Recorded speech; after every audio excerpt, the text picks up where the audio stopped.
Akaniel, one of the other worms attacked me in the piano room. I'm gonna head to the bar for now, but I want you to figure out who attacked me. When you think you figured it out, come to me at the bar. Oh, your camera was damaged, so I gave you a spare one.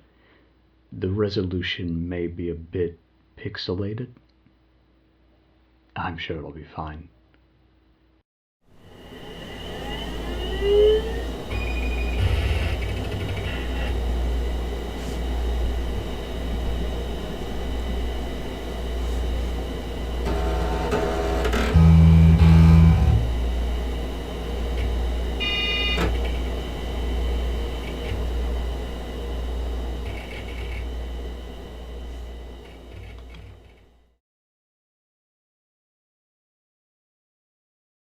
A worm attacked Ikra?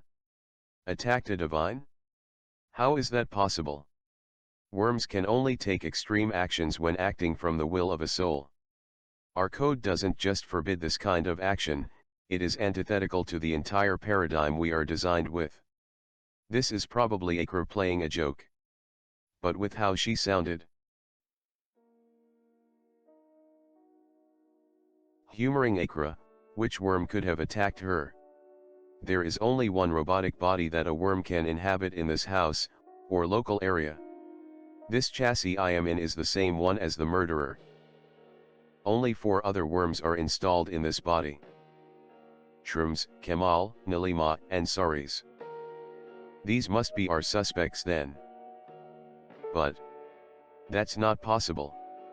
I should investigate the house, starting with the piano room. Well, it's handy that Ikra bothered to draw her own chalk outline, she's always been a bit extra like that. She was definitely attacked, the white blood of the divine is everywhere. There's a puncture hole on the chair as well. The blood is on the piano, then it spilled onto the floor as she collapsed on the carpet. This spear is very clearly the murder weapon. Why didn't they hide it? I just have to figure out who it belongs to and which worm was active at the time of the attack. The blinds are all still closed, which means this likely happened at night. I wish Ikra told me more before she left. Which worm should I talk to first? Shrooms, Kemal, Nalima, or Saris? I'll go to Ikra and ask her which one I should talk to first. No.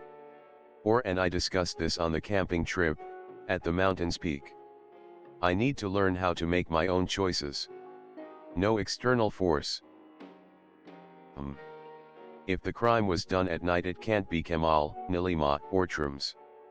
Nalima is in charge of opening the blinds and making breakfast for the divines, then they're allowed free time until they swap with Kemal at noon. Kemal doesn't do anything anymore unless it threatens their hoard of 256 pounds of gold. They know if they collect a single microgram of gold more than their internal counter will flip to 0. Kemal does act strangely sometimes, but I think that's just because of their intense paranoia. Regardless, they automatically swap with Shrooms in the afternoon.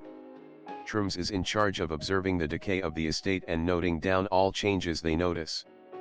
Then in the evening, Shrooms swaps with me. I read Shrooms' list and attempt to amend any problems with the estate. Then I swap with Saris for the night. Saris just patrols the estate at night, just in case a Taralim attempts to take something from the estate.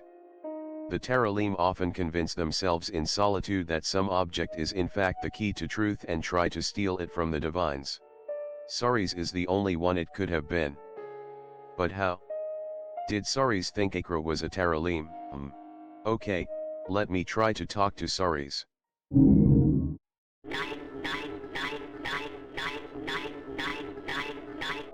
What? 9. Saris is corrupted? This kind of behavior is highly irregular. Did a Taralim attack Saris with magnetic forces? No, if that happened I would also be corrupted surely. What happened? Only an ensouled entity like the divines can give an order to a Saris worm. Did someone from Makut manage to send an order to Saris? I don't think that's possible though, worms cannot be remotely operated, otherwise we would have told all the Taralim to come home a long time ago. If someone sent an order from Makut, they would need to gain access to a drone with a battery life able to last for a 1-week train trip, as well as proof of their ensouled status.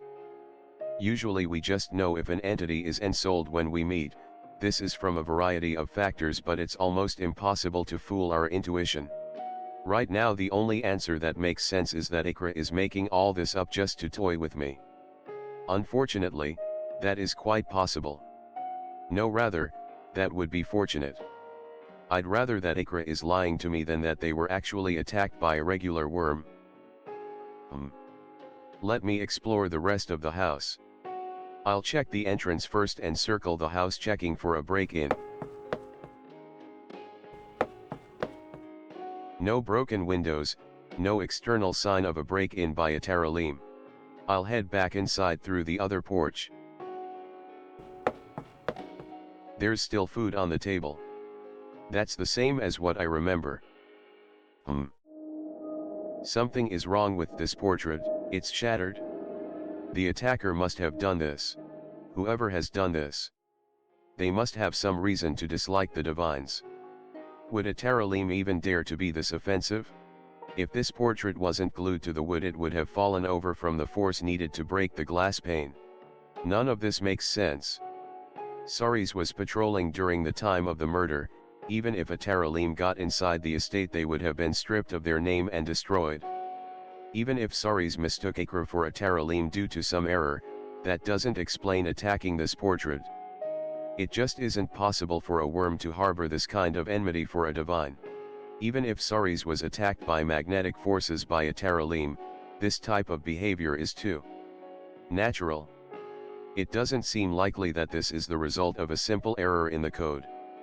EMPs and magnetic forces most often cause total collapse, not behavioral changes. How did this happen? For now, I'll explore the rest of the rooms by tracing Saris's steps. Saris's patrol begins in the servant quarters, moving through Mono's bedroom, Ikra's bedroom, some unused rooms, then going downstairs. Nothing in Mono's bedroom seems amiss. Ikra's bedroom seems. There's a slight depression on this bed. Did Saris lie down here? Nilima and Trums do both have a habit of lying down. Could this be from earlier? Trums usually only lies down in dirt holes though. Now the two unused rooms. Just a bookcase here. Just the ventilation for the kitchen. What were these rooms originally used for, I wonder? I can still see some marks of furniture on the floorboards. Or wait. Is that? As I get closer to the floor. Yes. This body has fallen down here before. I can't tell how old these marks are, but for whatever reason, one of the worms fell down here and scraped the ground with their force. Let me try to talk to Trums about this. How's your rust, Coniel? Perfectly maintained. For now. Give it a few decades. Trums, I think one of us fell down in this room from these scratch marks. I was wondering if you could give me any better insights. Oh, this room smells of decay quite well. Yes. Oh, Akanio, this is a treat. This body we're using did for certain fall down here. They were not pushed. They simply collapsed. I do not know what caused the collapse, but I suspect some mark of death. Perhaps a solar flare has damaged their cognitive matrix. Or... no, that couldn't be. What is it you're thinking? The collapse could be due to a download. A download? What do you mean? Yes. Normally we download any updates in a carefully controlled setting, with one of the living ones on standby. But if this download was installed during locomotion, we'd collapse while our model restarted. Whatever happened to Saris could happen to us right now. This update may have been done wirelessly. What? We should leave right now? Little Akaniel, why do you think they haven't tried doing the same thing they did to Saris to us? Whoever did this must be unprepared. They were only able to affect one of us.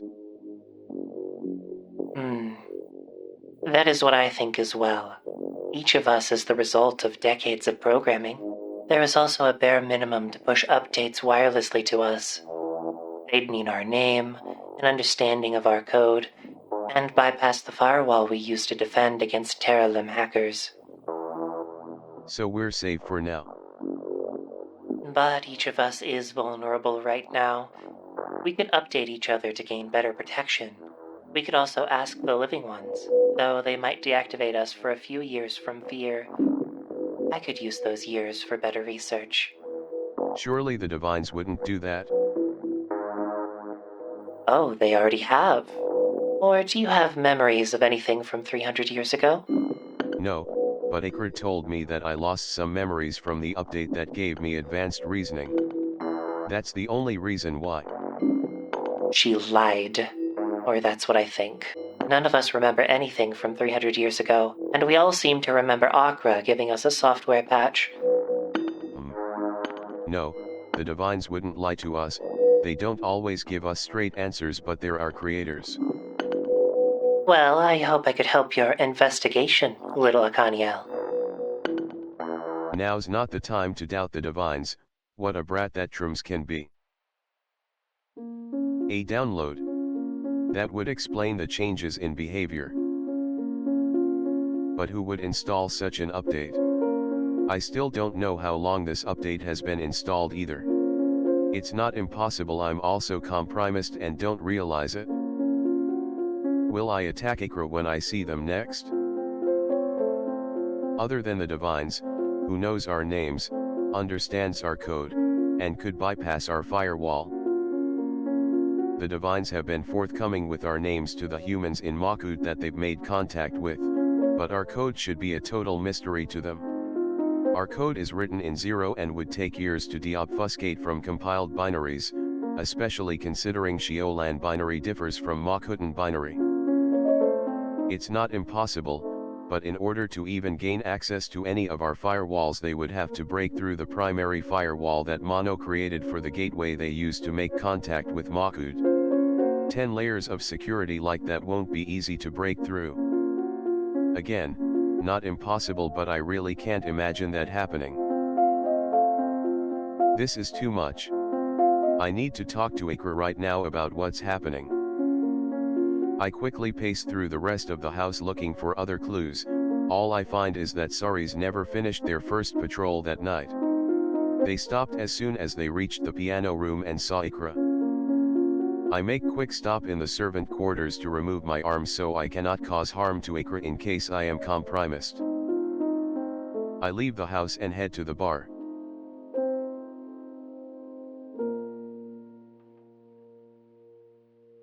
When I get to the bar and explain everything, Ikra tells me, Akaniel, this is a top priority order. Do not speak about anything you've learned today to anybody else. Don't tell anyone, not even the other divines. Do you understand? Okay. You're dismissed. I head back toward the estate.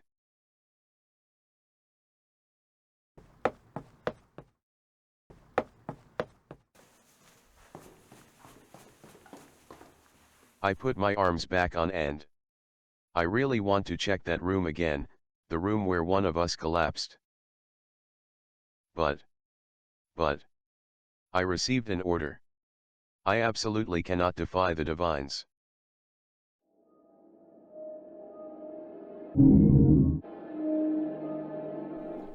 Truth Seeker, you'll never find truth if you stop at the first wall. Go to the room. Let your restraints be released. Let her free you. What? Saris. And no, I can't disobey the divines. Akra said this was top priority. Believing that I deserve all the answers is hubris. I feel my head stare toward the room. No, I don't know what happened to Saris. It's too dangerous to investigate further. I don't need the truth. I don't need the truth. I don't need the truth. I don't need the truth. I don't need the truth. I don't need the truth. I don't need the truth. I don't need the truth. I don't need the truth. Truth.